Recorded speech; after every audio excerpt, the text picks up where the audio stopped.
زمین و زماں تمہارے لیے، کیا کہنا، مکین و مکان کیا کہنا، تمہارے لیے. بہت ساری بحریں ہوتی ہیں شاعری کے لیے حافظ صاحب، تو کچھ عربی کے لیے خاص ہوتی ہیں، کچھ فارسی کے لیے، کچھ سنسکریت کے لیے، کچھ اردو کے لیے، لیکن کچھ بحریں مشترک بھی ہیں اور کچھ خاصہ بھی ہوتی ہیں. ٹھیک ہے. یہ جو کلام ہے نا، اردو کی تقریباً 700 سالہ تاریخ کے اندر آ جائیں، ایک کلام بھی مجھے آپ دکھا نہیں سکتے. اچھا، کیونکہ یہ اردو کی بحر ہی نہیں ہے.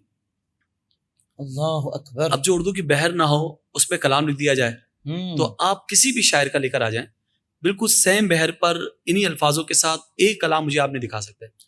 مجھے تاج الشریعہ کے الفاظ یاد ہیں. مفتی تاج الشریعہ آپ فرماتے تھے کہ پوری ہدایت کی بخشش کے اندر جو تاج ہدایت کی بخشش ہے وہ یہی کلام ہے. واہ واہ واہ. تاج الشریعہ فرماتے ہیں، تاج الشریعہ فرما رہے ہیں، تاج ہدایت کی بخشش یہ کلام ہے، اور اس کلام کو فرماتے ہیں یہ اعلیٰ ذی کرامت ہے. سبحان اللہ. سبحان میں تو اللہ. اپنے لفظوں میں کہتا رہا یہ تو الہام کی رمجیم ہے، الہامی کلام ہے، امام کا کلام بھی امام ہے. لیکن آپ بتائیں، خود مفتی تاج الشریعہ فرماتے ہیں یہ تاج ہدایت کی بخشش ہے.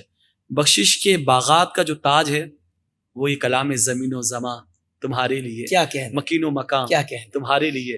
آپ دیکھیں کیسے الفاظ ہیں، کس طرح کا استعمال ہے.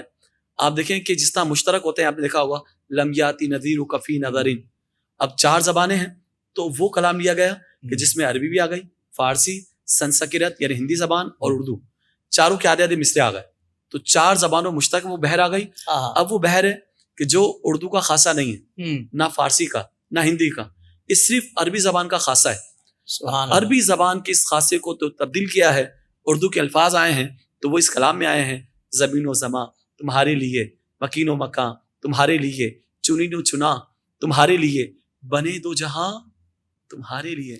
سوشل میڈیا پر اسلام کی صحیح تعلیمات جاننے کے لیے ابھی حافظ سائر قادری کا نیا YouTube channel Islamic digital studio subscribe کر لیں، اور ہاں، نوٹیفیکیشن بیل آئیکن کو بھی پریس کر لیں تاکہ ہماری نئی ویڈیوز آپ تک بر وقت پہنچ سکے.